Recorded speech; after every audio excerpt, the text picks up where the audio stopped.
Hello दोस्तों, स्वागत है आपका अपने YouTube चैनल गायत्री मेडिकल में, जहां आप पाते हैं दवाइयों की संपूर्ण जानकारी। आज के इस वीडियो में हम बात करेंगे क्लोबेज़म टेबलेट के बारे में। यह एक मानसिक बीमारी को ठीक करने के लिए यूज की जाती है और साथ ही कई बार यह सामान्य स्थिति में भी यूज की जाती है। जानेंगे इस टेबलेट के brand name, drug strength, use, dose, side effect और कॉन्ट्राइंडिकेशंस के बारे में, और साथ ही जानेंगे कि यह मानसिक बीमारी के अलावा और कौन सी सामान्य स्थिति है जिसमें इस टेबलेट का यूज किया जाता है।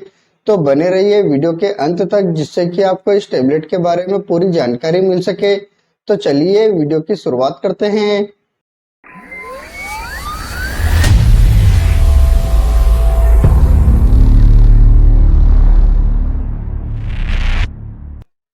क्लोबेज़म टेबलेट की बात करते हैं तो यह बेंजोडाइज़ेपिन क्लास की एंटीसाइकोटिक दवा है, जो कि सेडेटिव तथा हिप्नोटिक दोनों ही प्रॉपर्टी रखती है। और साथ ही इस दवा को एंटी एपिलेप्टिक तथा एंटी कन्वल्सेंट दवा भी कहते हैं। क्लोबेज़म टेबलेट मस्तिष्क तथा मस्तिष्क की नसों पर, जिसे हम सीएनए की सेंट्रल नर्वस सिस्टम कहते हैं, इस पर काम करती है। यह टेबलेट मस्तिष्क की नसों को शांत करके गाबा रिसेप्टर को बढ़ाकर बीमारी को ठीक करने का काम करती है। अब बात कर लेते हैं ड्रग स्ट्रेंथ की। इस टेबलेट के ड्रग स्ट्रेंथ की बात करते हैं तो यह आपको 2.5 mg, 5 mg, 10 mg तथा 20 mg के अलग अलग स्ट्रेंथ में मार्केट में आसानी से मिल जाती है। इसमें जो 2.5 mg तथा 5 mg की जो टेबलेट है वो माउथ डिजोल्विंग आती है, जो कि स्पेशली बच्चों को दी जाती है। इस टेबलेट को तुरंत इफेक्ट करने के लिए यूज किया जाता है। इसे कब और कैसे दिया जाता है, इसे हम डोज के सेक्शन में जानेंगे। अब बात कर लेते हैं ब्रांड नेम की। इस टेबलेट के ब्रांड नेम की बात करते हैं तो यह आपको मार्केट में बहुत सारे ब्रांड नेम से मिल जाती है, जैसे फ्रीसम, क्लोबा, क्लोजम, लोबाजम। यह कुछ पॉपुलर ब्रांड नेम है। हो सकता है आपके एरिया में किसी और ब्रांड नेम से मिले तो आप उसे भी यूज कर सकते हैं। अब बात कर लेते हैं प्राइस की। इस टेबलेट के प्राइस की बात करते हैं तो एक टेबलेट की एवरेज प्राइस 8 रुपए से लगाकर 26 रुपए तक होती है, और जो यह प्राइस है ब्रांड टू ब्रांड तथा एमजी के अकॉर्डिंग अलग अलग हो सकती है। अब बात कर लेते हैं यूज की। इस टेबलेट के यूज की बात करते हैं तो जैसा कि हम जानते हैं कि यह एक एंटी एपिलेप्टिक तथा एंटी कन्वल्सेंट क्लास की दवा है, तो इसका मुख्य यूज एपिलेप्सी यानी कि मिर्गी की बीमारी को ठीक करने के लिए यूज किया जाता है। जैसे यदि किसी व्यक्ति को मिर्गी की बीमारी रहती है तो उसे मिर्गी के सीजर्स यानी कि दौरे आने की संभावना रहती है। तो उस समय व्यक्ति खड़े खड़े या काम करते समय अचानक से गिर जाता है और उसका पूरा शरीर वाइब्रेशन करने लगता है, और उस समय यह कंडीशन मानसिक स्थिति के इनबैलेंस होने के कारण होती है। तो उस समय सीजर्स तथा कन्वल्सेंट को कंट्रोल करने के लिए डॉक्टर द्वारा यह टेबलेट प्रिस्क्राइब की जाती है। इसके अलावा भी कई प्रकार के सीजर्स होते हैं, जैसे tonic clonic seizures, myoclonic seizures, complex partial seizure. इन सभी सीजर्स को ठीक करने के लिए इस टेबलेट का यूज किया जाता है।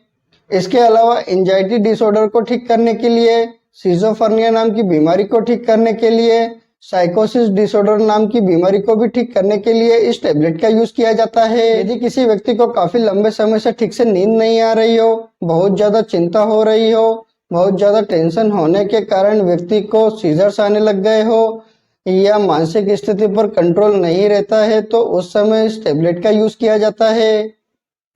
अब बात कर लेते हैं मानसिक बीमारी के अलावा वो कौन सी सामान्य स्थिति है जब इस टेबलेट का यूज किया जाता है।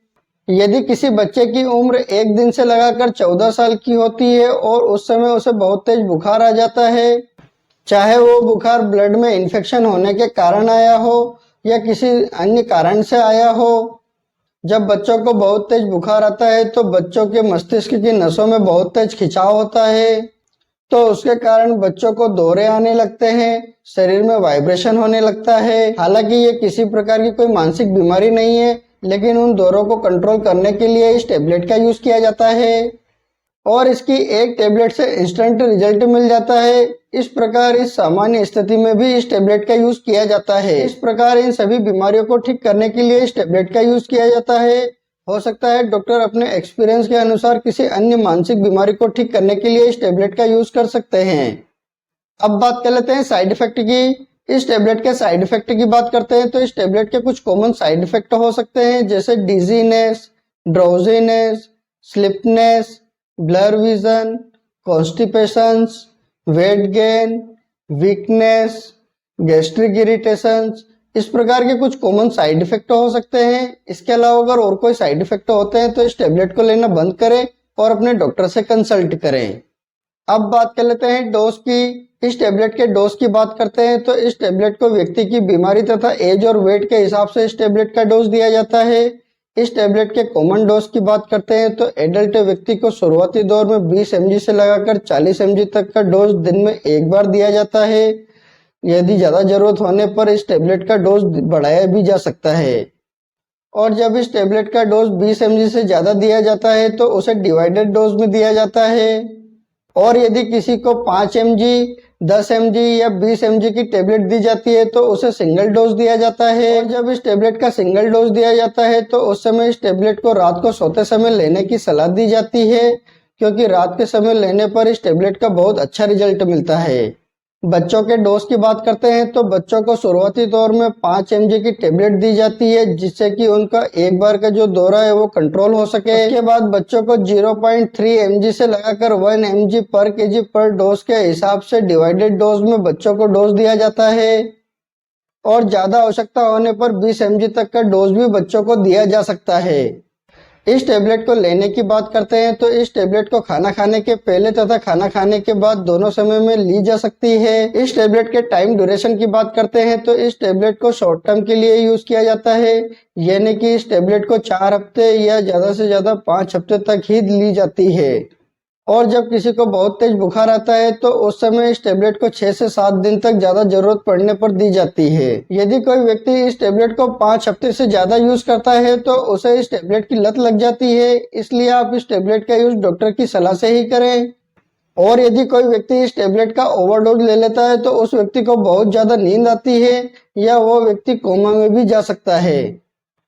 लेकिन यदि किसी व्यक्ति ने इस टेबलेट का ओवरडोज ले लिया हो तो उस समय उसको 20 मिनट के अंदर उल्टी कराएं, जिससे कि उसकी टेबलेट बाहर आ सके और व्यक्ति को किसी भी प्रकार का कोई नुकसान ना हो। अब बात कर लेते हैं कॉन्ट्रा इंडिकेशंस की। इस टेबलेट के कॉन्ट्रा इंडिकेशंस की बात करते हैं तो यदि किसी व्यक्ति को इस टेबलेट से किसी भी प्रकार की कोई प्रॉब्लम होती है तो आप इस टेबलेट का दोबारा यूज न करें। यदि कोई लेडीज प्रेग्नेंट है या ब्रेस्ट फीडिंग मदर है तो उसे यह टेबलेट नहीं दी जाती है। यदि किसी व्यक्ति को क्लोज एंगल ग्लोकोमा नाम की बीमारी हो जाती है तो उसे यह टेबलेट नहीं दी जाती है। यदि किसी व्यक्ति को स्लीप एपनिया नाम की बीमारी हो जिसमें व्यक्ति को सोते समय सांस लेने में प्रॉब्लम आती है तो उसे भी यह टेबलेट नहीं दी जाती है। यदि किसी को बहुत ज्यादा नींद आती हो या लीवर प्रॉब्लम हो तो उसे भी यह टेबलेट नहीं दी जाती है। यदि कोई व्यक्ति बहुत ज्यादा अल्कोहल लेता है या अल्कोहल की लत लगी हुई है तो उसे भी यह टेबलेट नहीं दी जाती है। यदि आप किसी भी प्रकार की कोई मेडिसिन का यूज करते हैं या आपको किसी भी प्रकार की कोई प्रॉब्लम हो तो आप अपने डॉक्टर को जरूर बताएं। आपसे एक रिक्वेस्ट करूंगा, आप अपनी मर्जी से किसी भी प्रकार की कोई मेडिसिन का यूज न करें। आप अपने डॉक्टर या किसी फार्मासिस्ट की सलाह से ही मेडिसिन का यूज करें। उम्मीद करता हूँ कि आपको क्लोबोज़म टेबलेट के बारे में पूरी जानकारी मिली होगी। अगर वीडियो अच्छा लगे तो लाइक करें, शेयर करें, सब्सक्राइब करें, जिससे कि और भी लोगों को जानकारी मिल सके। जय हिंद, जय भारत।